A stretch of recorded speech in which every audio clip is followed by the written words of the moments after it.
नमस्कार दोस्तों, बहुत बहुत स्वागत करता हूं आप सभी का हमारे इस नए वीडियो में। आज एक ऐसी खबर आई है, मायावती जी ने ऐसा एक्शन लिया है जिसके बाद बसपा में भूचाल आ गया है। और इस खबर को लेकर हर कोई चर्चा कर रहा है, अपने अपने तरीके से विश्लेषण कर रहा है। सबसे पहले बिना देर किए आपको मैं खबर बता देना चाहता हूं। खबर यह है कि मायावती जी ने अभी अभी आकाश आनंद जी के जो ससुर हैं, जो बीएसपी के कर्मठ नेता माने जाते हैं, जिन्होंने पर्दे के पीछे बहुत सारा काम किया बीएसपी के लिए, अशोक सिद्धार्थ, उन्हें पार्टी से बाहर निकाल दिया है। अगर मैं अशोक सिद्धार्थ जी के बारे में बात करूं तो अशोक सिद्धार्थ जी ने कहा जाता है कि अपनी नौकरी छोड़कर कांशीराम जी के ज़माने में बीएसपी ज्वाइन किया था। उसके बाद इन्हें कई इनाम भी मिले, इसमें एमएलसी बनाए गए, राज्यसभा सांसद बनाए गए। उसके बाद इन्हीं की बेटी से आकाश आनंद जी की शादी भी हुई। और जो दिल्ली चुनाव चल रहा था, कहा जा रहा था कि दिल्ली चुनाव में अशोक सिद्धार्थ जी ने पर्दे के पीछे से महत्वपूर्ण भूमिका निभाई थी। लेकिन कितनी बड़ी भूमिका थी ये भी सबको पता है कि दिल्ली चुनाव में बीएसपी का क्या हुआ। और अशोक सिद्धार्थ के खिलाफ जिस तरीके से कार्रवाई हुई है, कई लोग कह रहे हैं कि ये जो कदम है बहन जी का, वो स्वागत योग्य है। सिर्फ अशोक सिद्धार्थ ही नहीं, बल्कि इनके साथ जो नितिन सिंह जी हैं, जो कई राज्यों के प्रभारी थे, इन पर भी आज गाज गिर गई। और नितिन सिंह जी के बारे में बताऊं तो नितिन सिंह जी दिल्ली चुनाव में बहुत ज्यादा एक्टिव थे, बहुत ज्यादा एक्टिव थे। हर रैली में पहुंचते थे, सभा भी इन्होंने कई बार की, रैली को संबोधित भी किया। जब इन्हें निकाला गया तो हमने कांटेक्ट करने की कोशिश की, बात भी किया।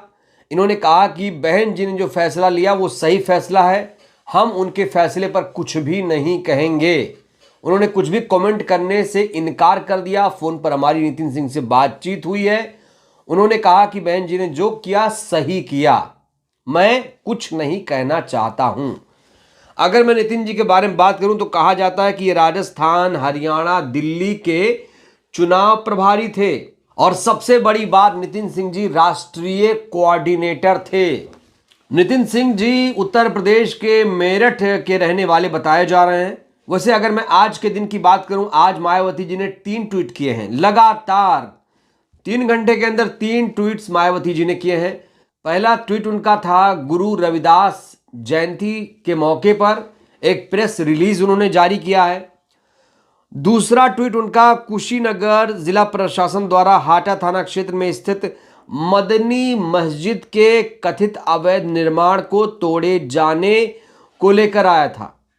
उन मुसलमानों को ये ट्वीट जरूर पढ़ना चाहिए जो कहते हैं कि मायावती जी मुसलमानों के लिए सही नहीं है। मदनी मस्जिद को अवैध निर्माण बताकर कुशीनगर में तोड़ा गया है। आप सभी खबर जानते होंगे। मायावती जी ने इसको लेकर स्टैंड लिया और कहा कि ये जो हो रहा है ये सब गलत है, इसको लेकर लोगों में रोष है, आक्रोश है। और ऐसा जो रोष आक्रोश है वो स्वाभाविक है। यानी वो ये कहना चाहती हैं कि ये गलत हुआ, प्रशासन जो कर रहा है, मस्जिद तोड़ रहा है, लोगों की भावनाओं को ठेस पहुंचा रहा है, ये सब गलत है, ये सब नहीं होना चाहिए। यूपी सरकार अविलंब संज्ञान लेकर धार्मिक भेदभाव जैसी जिला प्रशासन की ऐसी कार्रवाइयों पर रोक लगाए। उन्होंने कहा है योगी सरकार से कि जो धार्मिक भेदभाव उत्तर प्रदेश में हो रहा है उस पर रोक लगाई जाए। बड़ा सवाल, क्या योगी सरकार धार्मिक भेदभाव जो हो रहा है उत्तर प्रदेश में उस पर रोक लगा पाएगी, ये बड़ा सवाल है। इसके बाद मायावती जी ने एक्शन वाला ट्वीट किया है। क्या लिखा है देखिए, बीएसपी की ओर से खासकर दक्षिण राज्यों आदि के प्रभारी रहे अशोक सिद्धार्थ, पूर्व सांसद और श्री नितिन सिंह जी जिला मेरठ को चेतावनी के बावजूद भी गुटबाजी आदि की पार्टी विरोधी गतिविधियों में लिप्त होने के कारण पार्टी के हित में तत्काल प्रभाव से पार्टी से निष्कासित किया जाता है। अगर इस ट्वीट को सरल भाषा में कहें तो साफ तौर से यहां मायावती जी कह रही हैं कि इन लोगों ने गुटबाजी की है। गुटबाजी प्लस अनुशासनहीनता। जब भी किसी दल से किसी नेता को निकाला जाता है तो उसमें 2 महत्वपूर्ण तत्व आते हैं। एक तो आता है अनुशासनहीनता और दूसरा आता है गुटबाजी। लेकिन यहां पर 2 शब्दों का इस्तेमाल बसपा सुप्रीमो ने किया है कि चेतावनी इन्हें लगातार दी जा रही थी, गुटबाजी मत करो। बड़ा सवाल, क्या बसपा में भी ऐसे गुट सक्रिय हैं जो मिशन मूवमेंट को खराब कर रहे हैं? कहा जाता है कि इन्हें बार बार चेतावनी दी गई, इसके बावजूद ये नहीं माने और आखिरकार अशोक सिद्धार्थ जो आकाश आनंद के ससुर भी हैं, पुराने बसपाई हैं उन्हें पार्टी से निकाल दिया गया और एक युवा नेता, उभरता चेहरा नितिन सिंह को भी मायावती जी ने एक झटके में पार्टी से बाहर का रास्ता दिखा दिया। मायावती जी के इस एक्शन को लेकर बहुत सारे लोगों ने प्रतिक्रियाएं भी दी हैं। कई लोग कह रहे हैं कि मायावती जी आकाश आनंद पर एक्शन लेना चाह रही थी, लेकिन उन्होंने उनके दोस्त, उनके ससुर पर एक्शन ले लिया, जिससे आकाश आनंद सचेत हो जाएं। बड़ा सवाल, क्या आकाश आनंद को सचेत करने के लिए मायावती जी ने यह त्वरित कार्रवाई करके एक संदेश दिया है?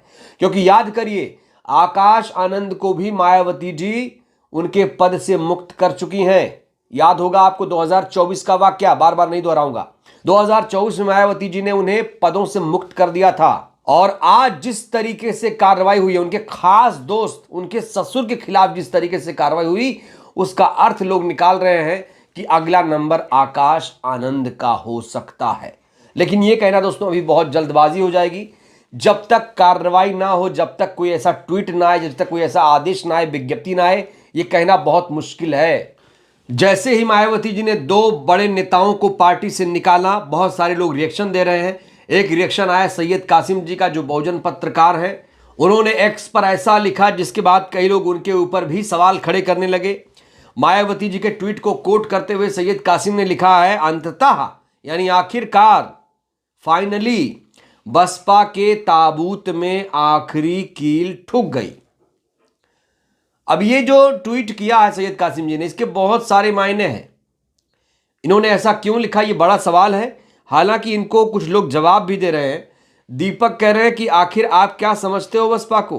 क्या मतलब है बसपा के ताबूत में कील ठुक गई? बेवकूफ हो आप बहुत बड़े, अपनी जुबान पर लगाम लगाओ, समझे। हालांकि बहुत सारे ऐसे ट्वीट्स हैं जो मैं पढ़ भी नहीं पाऊंगा। अब कासिम साहब के इस ट्वीट पर भी लोग अपने अपने तरीके से रिएक्शन दे रहे हैं।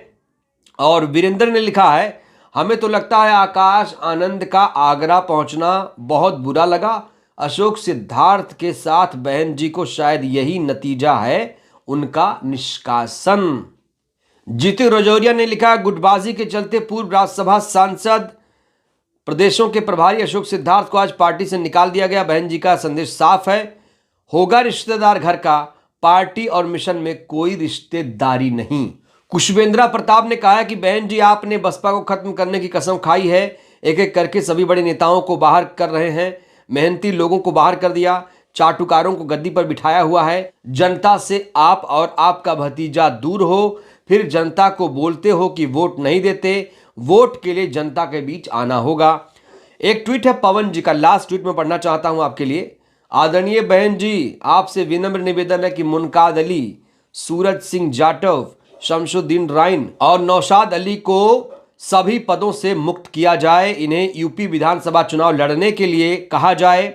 ये सभी नेता ग्राउंड और खुद के समाज में शून्य पकड़ रखते हैं, इन्हें मैदान में उतार देना चाहिए। जो कार्रवाई हुई है इसको लेकर कुछ लोग सवाल भी खड़े कर रहे हैं, कुछ लोग फैसले का स्वागत कर रहे हैं, कुछ लोग कहते हैं बहन जी इससे काम नहीं चलेगा, ये तो कुछ भी नहीं है। आपको अभी जो मुनकाद अली हैं, शमशुद्दीन राइन जैसे जो लोग हैं, उनको भी पार्टी से निकाला जाना चाहिए। कुछ लोग सतीश मिश्रा का नाम भी ले रहे हैं। इस बीच कुछ लोग जयप्रकाश के समर्थन में आ गए हैं। बहुत सारे लोग जयप्रकाश की वापसी को लेकर भी बहन जी से गुहार लगा रहे हैं कि बहन जी, जो जयप्रकाश हैं, जो नेशनल कोऑर्डिनेटर थे, उन्हें पार्टी में वापस लाइए, युवाओं को पार्टी में जोड़िए। 50% युवाओं को पार्टी में जोड़ने का आपने वादा किया था, इसलिए जो वादा है उसे पूरा करिए। तो बहरहाल बहन जी ने आज एक सख्त एक्शन लिया, जिसके बाद इस खबर पर डिबेट हो रही है, चर्चा हो रही है। बहन जी के दिल में क्या है, मन में क्या है, कोई नहीं जानता जब तक कि बहन जी उसे बोल ना दें।